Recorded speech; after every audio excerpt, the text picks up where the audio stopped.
The following program is sponsored by CBN. Coming up, oh my God, he have a gun. remembering the Charleston 9 Someone told me, hey, Chris, your mom got shot. and the murders that shocked a nation. I'm sorry, baby, your mama's gone.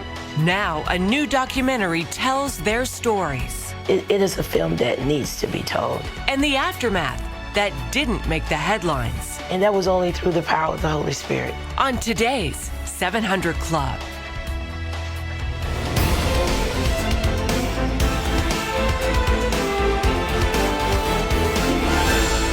Well, welcome, folks, to this edition of the 700 Club. War drums are sounding in the Middle East. Will there be a war? Is Iran trying to incite America to bring war against them? And was the NSA let go against the cyber attacks coming out of Russia? And were the generals trying to keep it from the president? And was the release of it by the New York Times, was that treason? And you look at the polls, there's some shock value as Bernie is ahead of the president by a substantial margin. Joe Biden is way ahead. Other of the lesser Democrats are ahead in certain polls that are being released. Is this, quote, fake news, or is something real coming? Well, the war threats comes as the U.S. is urging its allies to prepare for action after last week's attack on 2 tankers in the Gulf of Oman. Amber Strong reports on this story. A spokesperson for the Iranian government says the country will break the uranium stockpile limit set by the Iran nuclear deal in the next 10 days. This as the U.S. drums up support after an attack on 2 Norwegian oil tankers. It's unmistakable what happened here. The U.S. says this video from the Pentagon shows Iranians removing an unexploded mine. They also blame Iran for attempting to shoot down a U.S. drone. The intelligence community has lots of data, lots of evidence. The world will come to see much of it, but the American people should rest assured we have high confidence with respect to who conducted these attacks. While countries like the U.K. and Saudi Arabia believe the U.S. intelligence, others like Germany and Japan aren't so sure. National Security Advisor Brad Bowman tells CBN News the intel is convincing. Very few entities would have the capability to pull off attacks like this for ships that are underway, using the means that appear to have been used. And by the way, Iran has said they want to shut down the flow of maritime traffic through the Strait of Hormuz. The Strait of Hormuz, near the area where the attacks took place, is critical to global oil supply. Nearly 20% of all crude oil passes through the narrow passage. GOP leaders say the White House has the right to defend American interest. Unprovoked attacks on commercial shipping warrant a retaliatory military strike against the Islamic Republic of Iran. Democratic leaders say they too believe Iran is responsible, but say the silence from allies is telling. What we see is a split of the U.S. from our allies, and we see Russia and China coming together. The maximalist pressure campaign has maximally failed. They also caution against what looks like a familiar roadmap to war.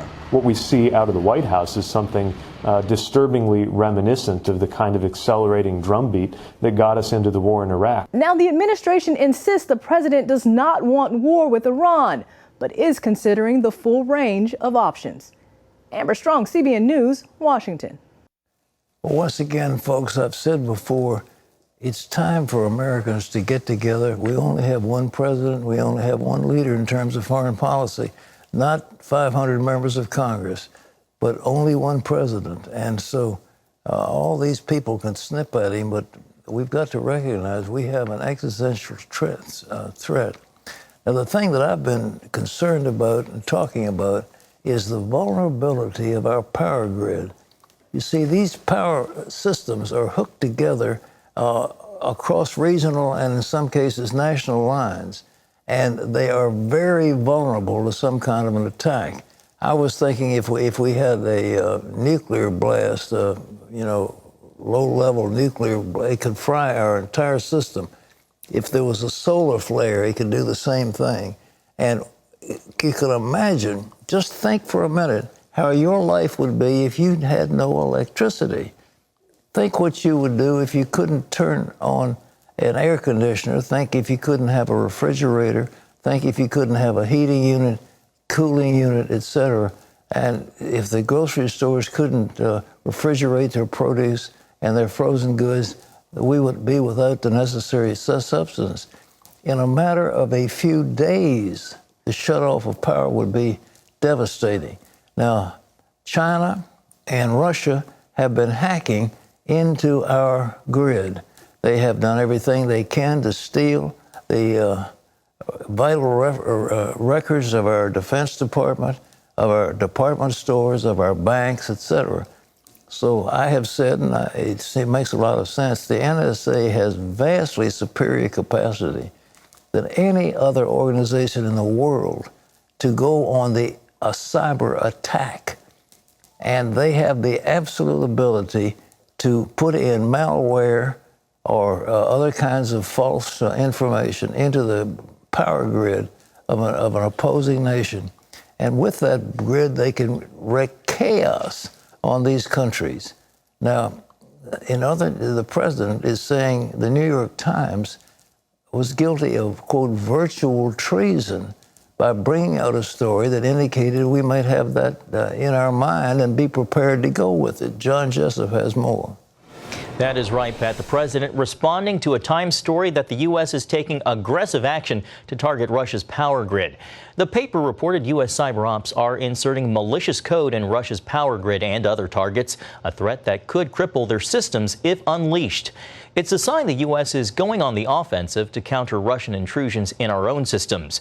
However, the president tweeted Sunday the story is not only untrue, but that it's a, quote, virtual act of treason.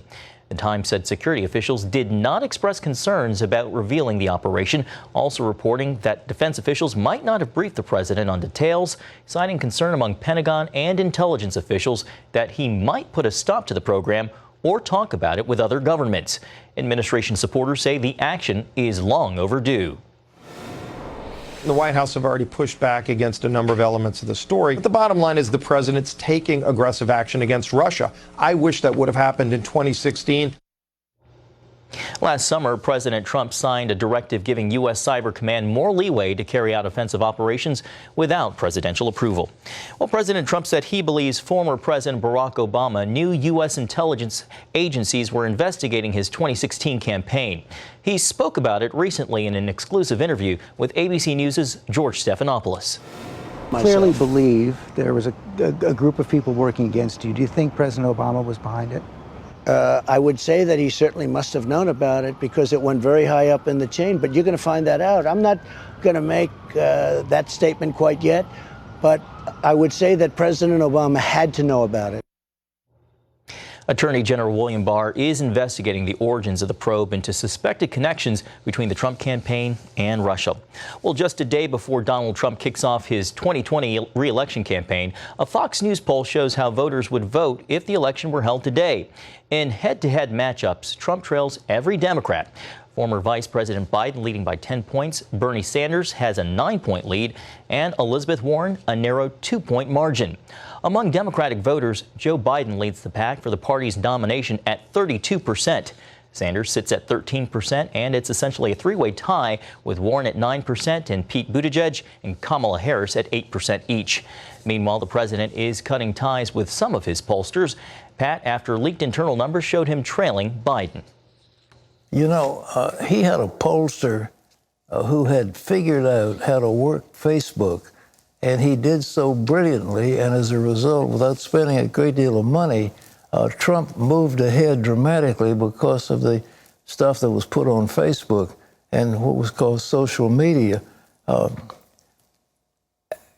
In the old days when I was involved in national politics, the big thing was the candidate needed to stay on message. And I remember when George Bush was running, he began to give interviews. And as he did, his poll numbers went way down, and the number of his opponent, Michael Dukakis, went way up. And finally, they said, you will only speak on what is on the 4x6 cards. And when you go out, everything is on prepared, and you will be on message. And if the message is going to be tax cuts, if the message is going to be prosperity, if the message is going to be whatever, that will be the day's message, and you stay on message. to give an interview to a man who used to be a flack for Clinton was just insane, very frankly. And I mean, it was just insane to give that kind of access hour after hour to Stephanopoulos was, frankly, an act of reckless disregard of the reality of politics.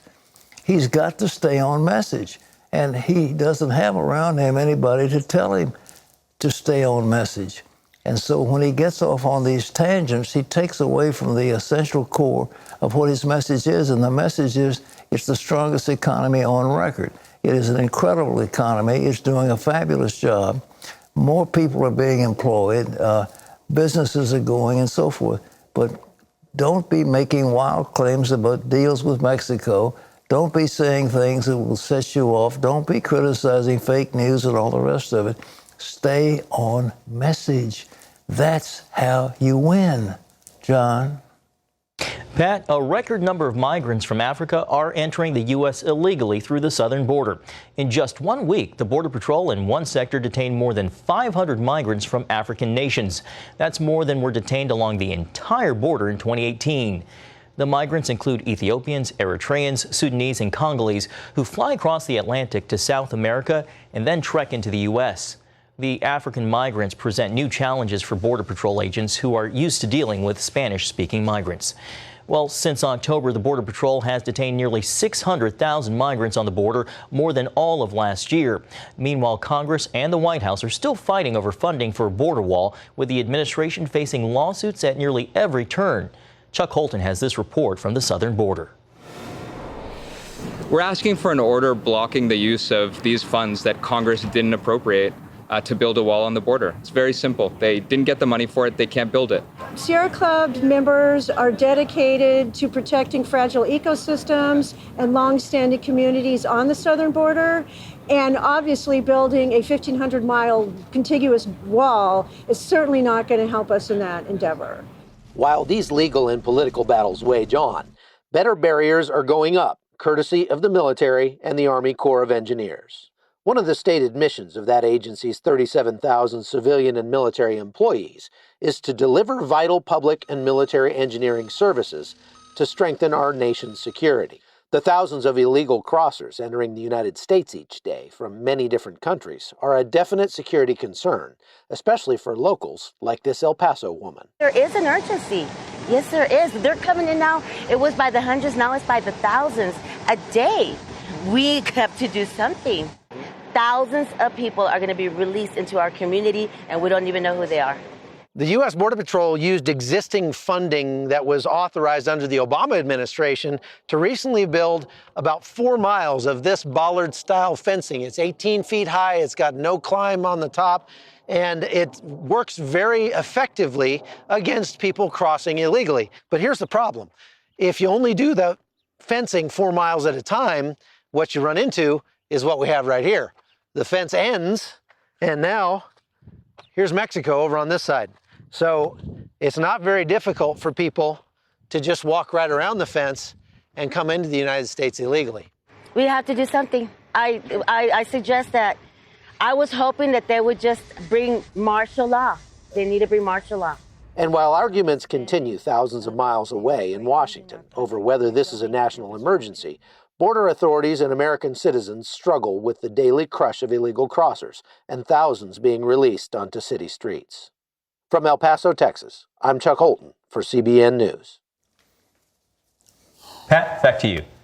It's astounding to me that there's a debate on this, that there's somehow, you go back in terms of Democrat presidents and also congressmen who all supported the idea that the United States cannot open itself to all the immigrants that want to come to it from all over the world.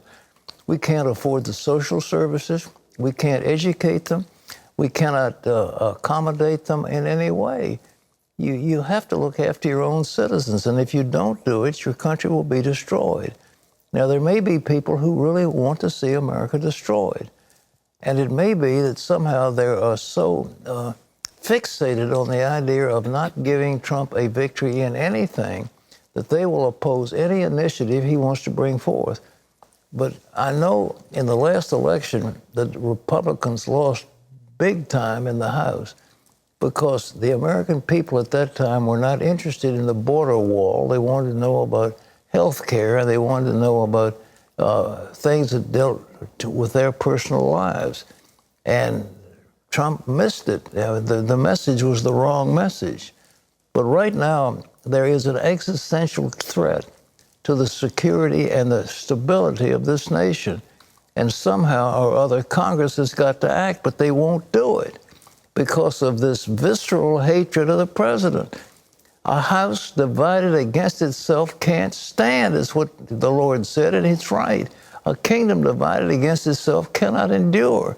And if somebody loves America and wants this country to continue as the most powerful force for good in the world, we've got to make sure that we don't bankrupt ourselves by bringing in all these people. You look what's happening in Los Angeles. A once great city is now full of homeless people on the streets. There's disease. There are all kinds of epidemic possibilities. And people are coming in who are sick. And now they're talking about sanctuary cities where anybody that comes in can get sanctuary in a particular city and not be deported. I mean, it's incredible that we think this is a big civil rights issue to look after the people who come from all over the world. We can't do it. It's just an impossibility, and it will destroy our country. I mean, I don't know why. The people ought to be contacting your congressman and say, I don't care whether you're a Democrat or a Republican or an independent or nothing, you've got to stop this invasion in our country. And now when people are coming in, not only from South America, why would somebody from Zaire or Zimbabwe or Sudan want to come to America? I mean, good grief. You think we can take hundreds of millions of people from Africa, hundreds of millions from South America, hundreds of millions from Asia? No way. We can't do it. But we're trying to in the name of, quote, compassion. That isn't compassion, it's stupidity. John? Pat, a massive blackout left more than 44 million people without electricity across parts of South America, including Argentina, Uruguay, and Paraguay Sunday. Public transportation stopped, shops closed, and people were told to conserve water. The outage in Argentina occurred as voters were heading to the polls for a local election. Initial reports indicate the blackout was caused by a major failure in an electrical grid that serves the countries, but authorities are still unsure what caused the collapse. Well, those large-scale protests in Hong Kong continued this past weekend. Organizers say 2 million people poured into the street Sunday, demanding the resignation of Beijing-backed administrator Carrie Lam. Lam has already backed away from the extradition bill that started the uproar. It aims to send some Hong Kong residents to China for trial. Critics fear it could be used to crack down on political dissidents. Lam apologized for the bill and has suspended debate, but her opponents, Pat, want the bill killed, and they also want Lam to step down. Hong Kong is a beautiful place, and it's a place where the Chinese get hard currency. They have what's called the GEMS exchange, which is a very nice exchange for somebody wanting to put an initial company in a public market. Hong Kong had beautiful buildings. They have wonderful infrastructure, and that will all be changed. And it's small wonder those people are rising up in protest. And I think Beijing's getting the message, and we hope so anyhow. We don't want China to gobble up that free enclave that has meant a great deal to the world. Terry? Well, coming up, the critically acclaimed documentary about the victims and the survivors of the Charleston church shooting. CBN News goes inside Emmanuel when we return.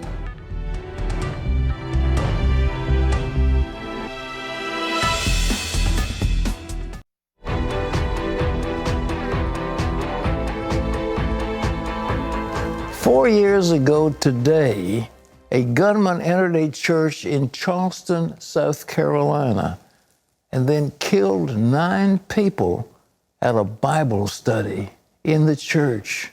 The news shocked the nation, especially after the families forgave that killer. And now those stories are featured in a powerful film in theaters that are being shown tonight. Ephraim Grimm has a look at this movie called Emmanuel. Didn't think much about it for a minute. And then I said, let me call Cynthia. And I called her cell phone and there was no answer. These are the voices. Someone told me, hey, Chris, your mom got shot. The families. And she said, who is you? I said, I'm the daughter. She said, I'm sorry, baby, your mama's gone. Of those known to many as the Charleston Nine, all gunned down at a Bible study in the basement of Mother Emanuel Church in Charleston, South Carolina, June 17th, 2015. Their lives in that day now being remembered on the big screen in the film Emmanuel. It sounded like a transformer blew. And then when we all opened our eyes, I was the first one. I said, oh my God, he have a gun. I said, he's shooting the place. And I said, get on the floor. And Reverend Pinckney was the first one, got shot. And then the shots came so regular. Reverend Daniel Simmons Sr. was the second to be shot. Rose Simmons is his daughter. What's this film mean to you? Wow, you know, it is a film that needs to be told. It really chronicles the lives of the family members and survivors, and it shows the impact of that night. A white man who wanted to start a race war came to a very historic African-American church to kill black people, and that is what happened in our city. The impact of that night and what followed is why Hollywood stars Mariska Hargitay, Viola Davis, and NBA star Steph Curry all signed on as the film's producers. It's confusing at times in terms of why, some people might question, why would God let something like this happen? When I go through those type of seasons in my life, it's finding, that reassurance that He will never forsake me in terms of, anything that I go through. It's just preparing me for something to come. This one was really seared through me, and I'll tell you why. As a Christian woman, as a lover of God and Christ, and as a woman of color and a South Carolina native, I was floored by how this man, Dylan Roof, walked into the church during Bible study and how they welcomed him in. It's those kind of details. But as much as I know about history, and as much as I'm not surprised by acts of hatred and racism and violence, that one still shocked me. What also shocked many? The families of the fallen publicly forgave the shooter. I would never talk to her ever again. I would never be able to hold her again. But I forgive you. It came barely 48 hours after the murders. I remember when I got the call, my mind completely skyrocketed, I would say. That's how fast I moved to thinking about my father. My thoughts were more about how he's entering heaven. I thought less about how he left this world and more about his triumphant entry into glory. And that was only through the power of the Holy Spirit. It wasn't something that I intended to do. It came upon me. And I believe that that's where my peace was established throughout the whole incident. What do you want us to know about your dad? Wow. I love that question. I love it when people ask me that. I think he had to become his own hero. And I believe that's how he lived his life. He nicknamed himself Super Simmons. And I think in order to do that, you have to have this presence about who you are. And I believe he always knew who he was and what he wanted to do and achieve. And everything that he set out to do, he did it. An act that he imagined would incite fear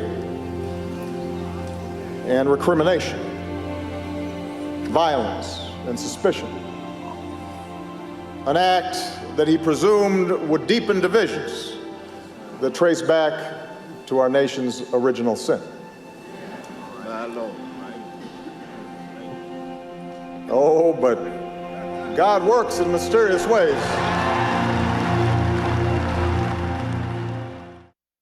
Well, Emmanuel is in theaters nationwide tonight and again on Wednesday, June the 19th. Terry?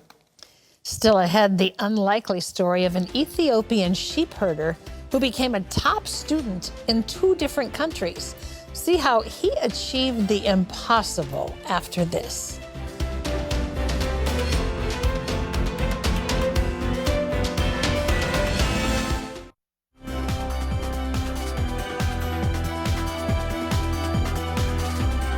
Tariku just wanted an education, but his father wouldn't give him that chance.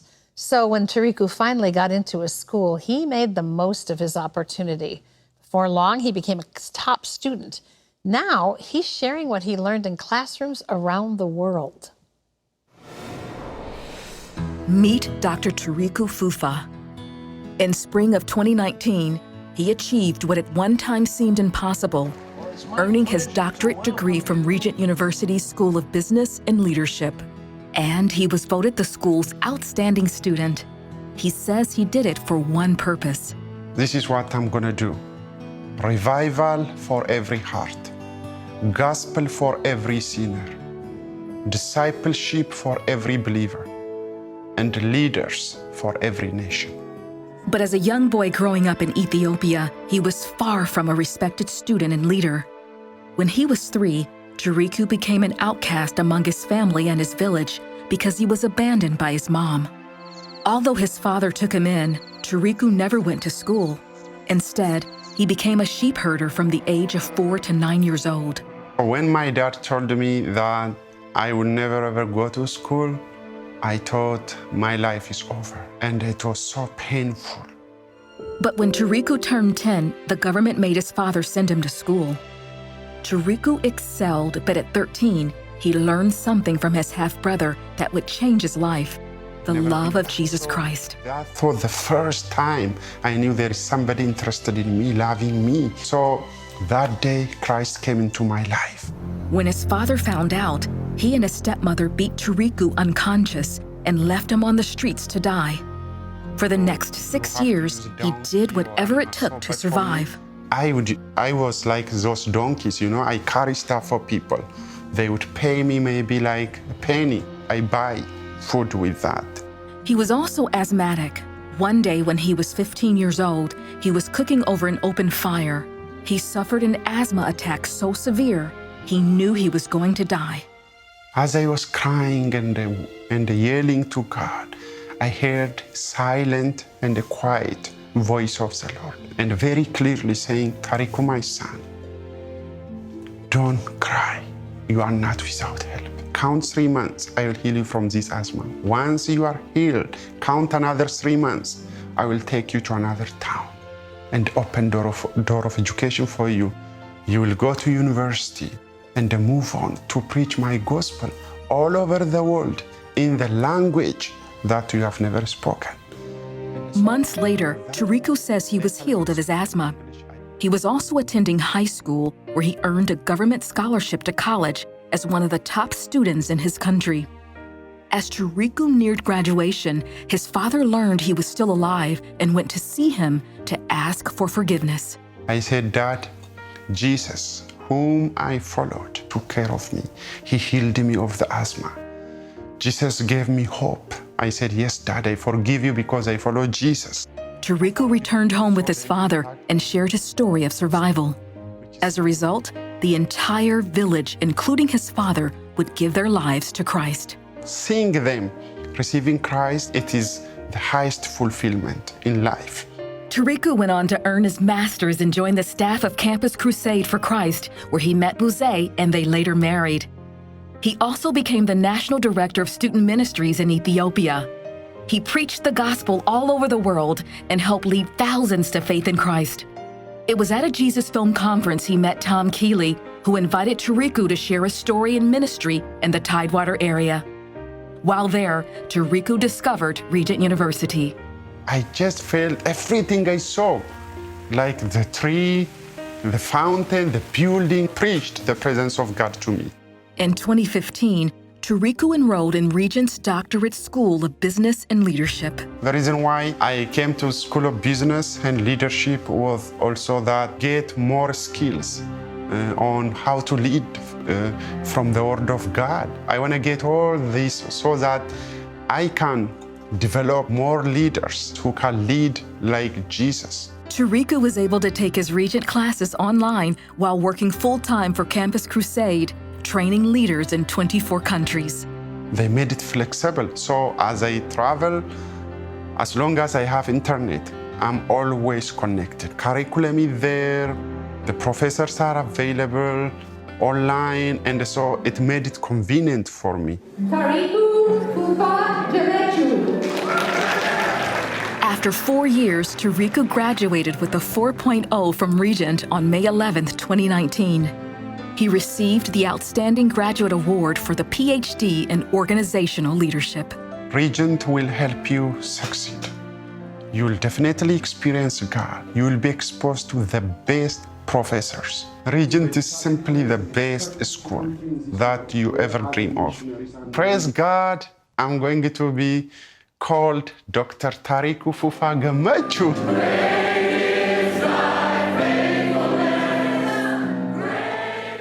Regent University began more than 40 years ago. Hard to believe that. All thanks to a God-given vision from Pat Robertson. Well, since then, Tariku and 25,000 others have earned diplomas from a school that's been recognized as one of the best national universities. And Pat, we have something for you. In honor of you as the father of Regent University, our viewers and friends we've all banded together, and they're going to be gifting to you over $134,924 for the school that you love. I love it. And so that gift is going to go towards students like Tariku, toward the teachers. We have amazing professors at Regent University, and help pave the way for the next 40 years for Regent University. So if you didn't have a chance to send in a gift for Pat for Father's Day, there's still time. All you have to do is call us at 1-800-700-7000. Say you want to wish Pat a happy Father's Day with a gift to Regent University. That is an amazing story. Certainly. Can you believe, I wasn't aware of him. He's an outstanding And you know, he's not the only story like that at Regent University. That's the amazing thing. The Holy Spirit is bringing them to us, but I'm so touched by that gift. I wasn't aware of it. So, well, and thank you to all of you who participated. That's going to be a great blessing. That's a lovely Father's Day gift. Is. Yeah, that's beautiful. Thank you. Is. So, still ahead, it was the adventure of a lifetime, and it nearly ended in death at the hands of a grizzly bear. Hear this man's remarkable story of survival. That's later on today's 700 Club.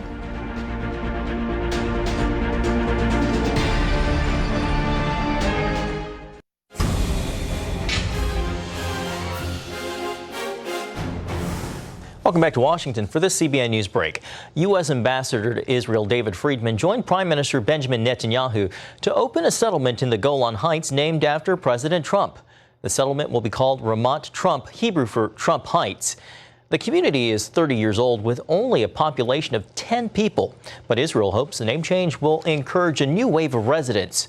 Israel captured the Golan Heights from Syria in the 1967 Six-Day War and annexed it in 1981. President Trump formally recognized Israeli sovereignty over the area earlier this year.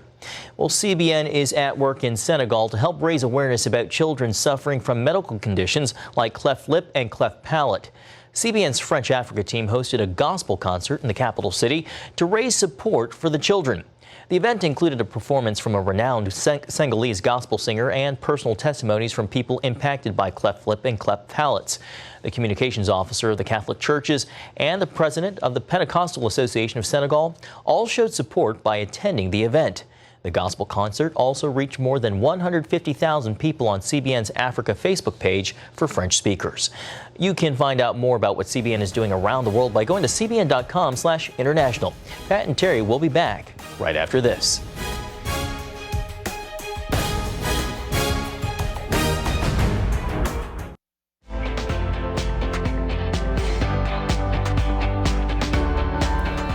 Greg Matthews always felt he was a man's man.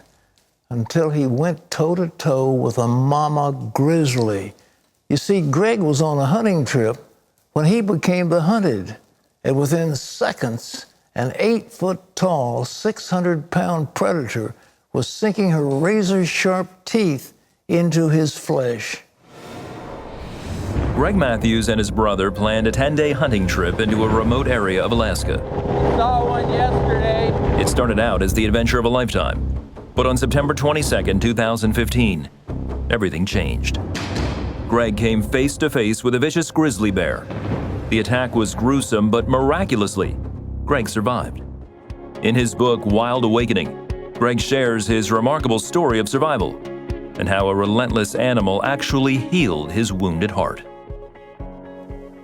This is an amazing book. It's called Wild Awakening. It's the story of how a raging grizzly bear wanted to destroy a young man, and he healed his wounded heart. It's available, I think, today where books are sold. It's called Wild Awakening. You want to get a copy. Greg's with us right now. Greg, it's so good to see you. This is a tremendous story. Thank you for having me, sir. I greatly appreciate it. You were in Alaska on a hunting trip, and you thought it was going to be a wonderful time. What happened? You pitched camp. You went right far out into the wilderness, and what happened next? So we were 4 days into a 10-day hunt, sir. And this was a lifelong hope and commitment to wanting to go big game hunting with my brother. And we were in about 14 miles into the Kenai Peninsula, and then another 1.5 miles up the valley where we were hunting. I was bow hunting for moose, and we ended up, my brother was about 50 yards behind me, and we were thinking we were calling in a moose, but we ended up calling in that big grizzly. Well, it was a mama grizzly, and what happened? Did you start to run, or after she went after you? So my first thought when I saw her, 8.5 feet tall, basically swinging her head back and forth, I knew she was hunting. My first thought was to run, which is never what you want to do. And then she was at the confluence of two trails that were, one was sweeping down to where my brother was, so I couldn't let her get down there. And so I just decided to confront. And so I put my bow down. Yeah. That wasn't the best choice of weapons. And I grabbed a rifle, and it was, and she came, charged me. Well, you wanted to protect your brother, because if he was down quietly in the camp, and if she'd gone that way, he would have killed her. Absolutely. Yeah. My brother had no idea. He was doing an awesome job. Obviously, he was calling in animals. I just called in the wrong one. Oh, man. And I didn't want that grizzly to get to my brother. And so it was just made a decision to confront. And I was expecting a false charge, but it was not a false charge. She went right after you. Absolutely. Well, now, as I understand, she wanted to open you up, and so you put your face down on the ground and gave her back rather than the front? Yes. What happened was when the bear was coming forward, I fired right in its face at about 15 feet, didn't even faze her. As it was lunging for me with its mouth open, the only thing, it was a defensive move, I just forced the rifle out, the barrel of it, and it hit her in the mouth, and the rifle came back and hit me in the head. And then as soon as I was going back from that rifle hitting me in the head, she lowered her head and plowed right into me. Well, the rifle shot actually broke her jaw? Yes, sir. It was, that was kind of a miracle shot. It folded down the left front canine, which is about 3 inches long and about as round as a quarter. And it folded that, and then it completely fractured the right lower portion of the mandible. So she was unable to really unleash her full fury on my face. Or I might not have had a face, sir. What happened when the fury wasn't unleashed? Well, what did she do to you? Well, the first, once she knocked me over and slid around, she put both paws right on my shoulders, pinned me on my back. The first bite was right to my face, and it was, my face exploded in blood. It tore a hole about the size of a tennis ball in my throat. And then the teeth went straight through my cheek, through my gums, and through my jaw. And when it bit down, it pretty much, it split my face from about here. You should have been in agony. How come you stayed conscious? It has to be from the Lord is what happened is, because it didn't just stop there as far as remaining able to think, because once the bear took my head in its mouth 2 different times after it bit into my face. Wow. The only thing I could do was reactive in punching it in the nose, it felt like my face or my head was in a vice, sir. It was really painful, and so I just started punching the bear's nose, trying to get it to let go of me, and it grabbed my arm, and then it lifted me up in a violent head shake, and at that point I knew that absolutely I was no match for, it was like a land great white, sir, is all I can say. Did you think then you were going to die? Absolutely. That was from the point that head shake, and then I was on my belly. Like you said, I rolled over on my belly. The only thing I could think to do was interlace my fingers over my neck, spread my legs and my elbows out, and just pray to God. Was there something you'd learned that you had to get over so she'd go to your back, not as your... I just knew the vitals were very well protected in the front, and so I did not want another bite to the neck, because typically that's how they'll take game down. That's why they went after the head. If they can get that bite on the neck, and then you're done. Well, she kept trying to roll you over there. Yes, sir. So she came around me. Of course, at this point, I can't see. I have so much blood on my head, I can't see. My ears are ringing because I'm going into shock. And she reached over and hooked her claws underneath my ribs and tried to roll me. That didn't work. Well, then she stepped up her game a little bit and reached over and grabbed me by the lat, biting me and lifting me completely off the ground, and then dropped me. And then she was really annoyed after that, because she came up to my head, and I can only imagine that she started way back with that paw, came down on my head and started from the top of my left ear all the way down across my spine and exposed my skull and my spine and basically degloved my scalp, sir. Oh, she did that? Yes. Was there some unusual wisdom given to this bear? I mean, she was pretty thorough the way she was going after you. I wasn't sure what was going on, but I knew I was facing one of his apex predator that was, wow. That's what it's bred to do, is eat. Yeah. And so there was at one point where I was being dragged away that I thought that this is it. This is where I'm going to be fed upon.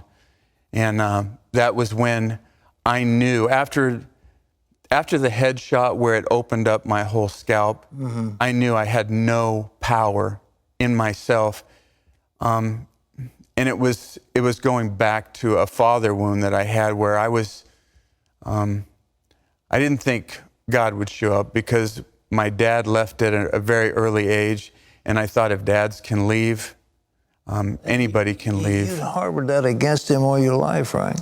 Well, I don't know that I harbored it against him, but inside I felt unworthy of love, and that there was nothing good inside of me. You actually were thinking of this when this bear's killing you? Absolutely, because I was at the end of my own strength, sir. I couldn't save myself anymore, and I did not expect I held God and I held my dad at arm's length, and I didn't expect anybody to show up, because Greg wasn't performing circus tricks. He wasn't doing great things. There was nothing. I failed. I let the bear get the jump on me, and so I was thinking that I was drawing my last breath, sir. What got the bear off? How come he quit? Did your brother show up then? My brother did show up. And what did he do? Well, one, the Lord gave him a special measure of courage. Any man willing to face a grizzly like that. Yeah. I mean, it got the jump on me, but he had to make a conscious decision to go towards it. He came up and kept running back and forth towards the bear, trying to get it to turn. He couldn't shoot it because it was in between him and I.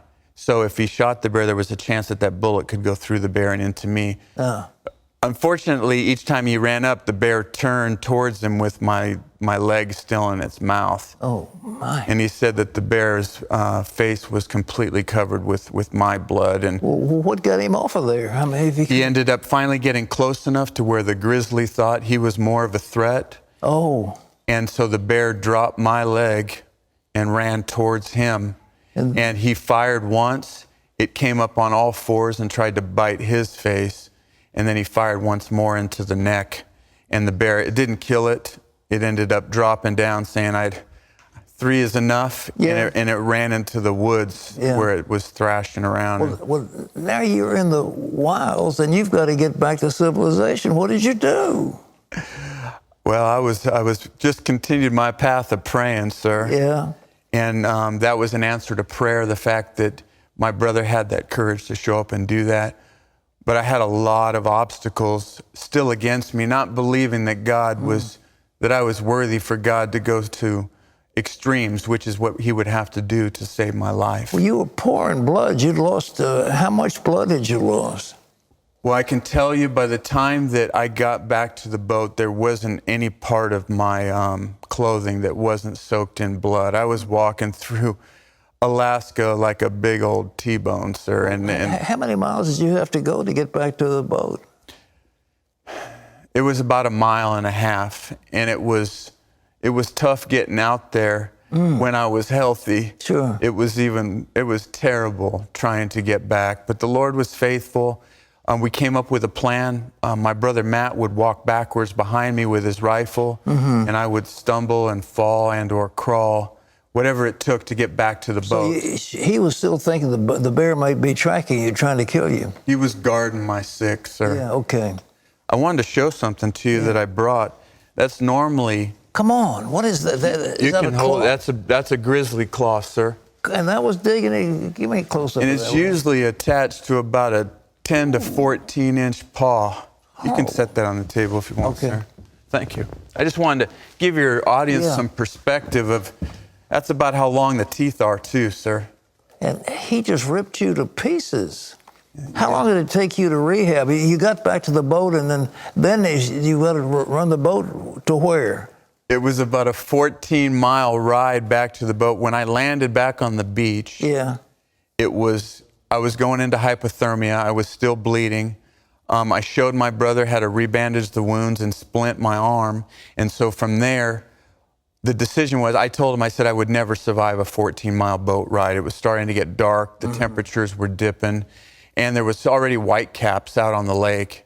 And so we made a decision that I was going to be left on the beach. He was going to bring me my rifle and cover me up after we got everything bandaged. And he was going to beat feet, sir, for about 8 miles until he could get the cell phone signal. Well, did he do that? No, thank goodness. And it's just like biblical stuff. You know what? 3 fishermen showed up. Come on. God loves fishermen. Right? God loves All fishermen. for fishermen, yeah. So 3 fishermen showed up. I rolled my the jackets back that were covering me on the beach, and they're like, "Oh my goodness, what happened?" I said, my brother said, "We can't explain. Here's the map. Here's the GPS coordinates. Please go find cell phone service. We need a helicopter launched, and we need a fire department boat." And about 1.5 hours later, they rolled up on the beach and said that they successfully did that. And I can't tell you that the Lord moved in miraculous ways throughout the whole thing. I saw physical miracles, sir. Well, how long did it take you to rehab after they got you back to a normal hospital? Now, are we talking physically or mentally? Well, either way, either way. So it was physically, it took about probably 1.5 months before I went back to work. I had 6.5 hours of reconstructive surgery on my face. Wow. And 300 stitches. And so I had to do some wound care with some local doctors once I got back to Dallas. Whoever did your face did a good job. You must have had a good plastic surgeon. Well, yes, I did. That was another miracle. There was someone that rotated up there, sir, from, I think, Los Angeles. Yeah. Incredible surgeon. He just came up there to hunt and fish, but did his rotation in the ER, and I just got lucky with a head and neck and a plastic combined certification. That was just another miracle. Well, let me ask you, what about your father? Did this brought you to some kind of a spiritual relationship with him? Absolutely. He's always been my hero. But what I will tell you is the Lord, during that whole process, and he said he saved me physically, but he also restored me and saved me inside from a cancer I'd been carrying. And he restored the fact that my dad had He'd always loved me. It never changed. It was a lie of the enemy that was put upon my heart, but I believed it all my life. And so he restored me from that, sir. May I ask you, have you given up hunting? Are you still at it? About a month after that, I was back in the woods of Texas hunting hogs. Come on. Oh, I love it, sir. I love hunting. I love the outdoors. And you know, a lot of times I get really close to the Lord out there. I love being that. Well, it's an amazing story of recovery. Ladies and gentlemen, the book is called Wild Awakening. It is a story you cannot believe, but it is true. No fiction writer could think of something like that. But thank you so much, Greg Matthews. Wow, what a story. Thank you, sir. Thank you. God bless you, Greg. Thank you for having me. What a tremendous story. Okay. Whew. Well, what's next, Terry? All right. Well, we're going to have a story. Well, all right, here you go.